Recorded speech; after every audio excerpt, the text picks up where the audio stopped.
Ngayong Pasko nga, marami ang naglaan ng oras para sa bonding kasama ang mga pamilya at kaibigan.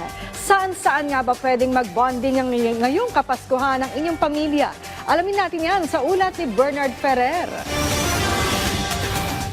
Ngayong December 25, break muna sa busy schedule dahil it's time to bond with our friends and families.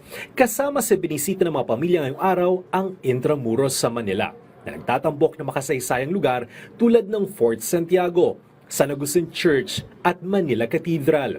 Libre ang paglalakad sa paligid at may entrance fee naman sa Fort Santiago. Hitik naman sa mga ilaw at dekorasyong pamasko ang Ayala Triangle Gardens sa Makati. Maganda rin dito mag-jogging dahil sa tahimik at preskong hangin sa gitna ng isa sa premier business district sa Metro Manila. Kung nature lover ka naman ay tiyak na mag-e-enjoy ka sa Ninoy Aquino Parks and Wildlife Center sa Quezon City. Tiyak na marerelax ka sa mga puno't halaman na nasa paligid. Isa pa sa pasyalan ang Marikina River Park sa Marikina.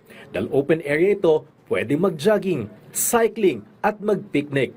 Ma-enjoy din dito ang Christmas lights at decorations sa paligid. Libre kaya tamang-tama sa mga nagtitipid. Pero kanina, dahil umulan, pinagsa ng mga tao mga mall na nag-aalok ng iba't ibang amenities. Bernard Ferrer para sa Pambansang TV sa Bagong Pilipinas.